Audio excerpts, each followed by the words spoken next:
Good Morning Business, French Tech. Et à 6h44, on aurait presque pu appuyer sur le bouton alerte licorne, mais on n'y est pas tout à fait, mais pas loin quand même. On est avec le président et cofondateur de Deepkey, Vincent Briand, bonjour. Bonjour. Bonjour. Et vous nous annoncez ce matin donc cette levée de fonds assez spectaculaire de 150 millions d'euros. Vous rentrez dans la cour des grands. Vincent Briand, expliquez-nous ce que vous faites. Deepkey, c'est donc du diagnostic environnemental pour les professionnels de l'immobilier. Oui, en fait, en 2014, avec mon associé Emmanuel Blanchet, nous avons créé cette entreprise pour aider les acteurs de l'immobilier à répondre aux défis environnementaux. Concrètement, qu'est-ce qu'on fait? On déploie une plateforme logicielle qui vient récupérer de l'information sur plein de sources de données pour chacun des bâtiments et vient dire, par exemple, à un acteur comme Unibail ou Klépierre, quel centre commercial ils doivent rénover en priorité pour réduire l'impact environnemental. Justement, vous vous servez de quel type d'appareil, de données pour établir votre diagnostic, par exemple, dans un centre commercial? C'est ça qui est intéressant, c'est qu'il y a déjà énormément de données qui sont disponibles et sous-exploitées. On peut parler, bien sûr, des compteurs communicants, des factures d'énergie, mais aussi des données qu'on trouve dans l'open data. Les informations sur les transports en commun, sur la météo, toutes ces informations, plus la fréquentation, par exemple, d'un centre commercial, vont nous aider automatiquement avec des algorithmes de machine learning, en fait, à savoir où on doit rénover en priorité, changer une chaudière ou travailler sur l'isolation du bâtiment. Alors avec les clients que vous revendiquez, vous dites que vous observez, vous monitorez à peu près 500 millions de mètres carrés, soit 5 fois la superficie de Paris. Oui, c'est plus d'1 200 000 bâtiments que nous suivons. C'est ça la magie avec le logiciel, c'est qu'on n'a pas besoin de se déplacer sur chacun des bâtiments. Il suffit en fait de récupérer cette information sur des dizaines, des centaines, parfois des milliers de bâtiments et aider à savoir où investir, où vendre et où acheter les bâtiments. Vous vous êtes lancé en 2014, c'est ça? J'imagine que depuis 1 ou 2 ans, les choses se sont accélérées peut-être dans la prise de conscience des entreprises de devoir établir un diagnostic précis. Oui, il y a vraiment un avant et après 2020.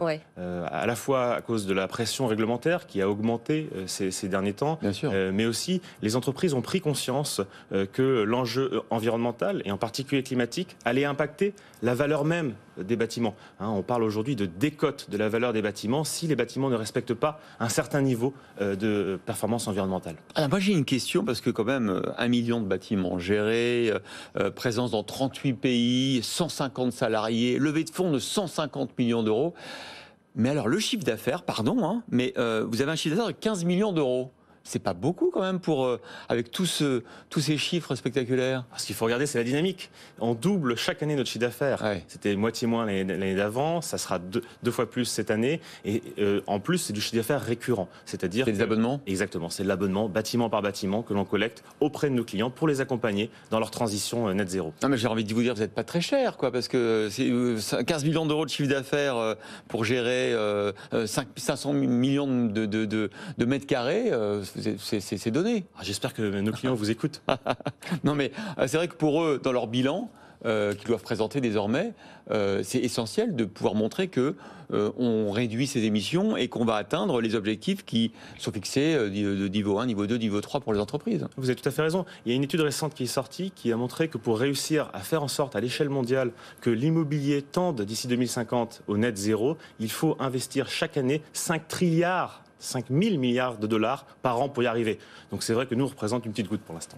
Un immeuble non performant ne sera plus louable ni vendable dans 10 ans. C'est ça la réalité aujourd'hui de l'immobilier, aussi bien résidentiel que pour les entreprises. C'est pas seulement une question d'image. Oui, absolument. La pression réglementaire est là, mais en fait, le vrai enjeu pour toutes ces entreprises, que vous soyez une banque, une assurance, comme Allianz par exemple, avec qui nous travaillons, c'est vraiment ça. C'est de se retrouver avec des bâtiments dont la valeur sera obsolète parce que justement, ils ne satisferont pas un niveau de performance environnementale suffisant. Et ces normes environnementales que vous aidez à détecter, à établir pour vos clients, elles sont les mêmes désormais dans tous les pays que vous couvrez, ou bien il faut s'adapter à chaque fois à une réglementation un petit peu différente? Il y a bien sûr des spécificités pour chacun des pays. Et d'ailleurs, une fois n'est pas coutume, la France a fait figure de proue pendant des années en la matière. Mais ce qui change réellement depuis quelques années, c'est la réglementation européenne qui touche les milieux financiers et qui oblige de dire où va être investi l'argent et si cet argent argent va avoir un impact positif ou non sur le changement climatique. Ça, c'est un vrai changement, un vrai accélérateur, et d'autres continents comme les États-Unis sont en train de rattraper leur retard. Jusqu'à maintenant, on a eu l'impression qu'il y avait eu, par exemple, cette loi climat et résilience, mais en fait, tout ce virage vert de la part du gouvernement qui était très politique, mais assez peu en accord avec la réalité du terrain.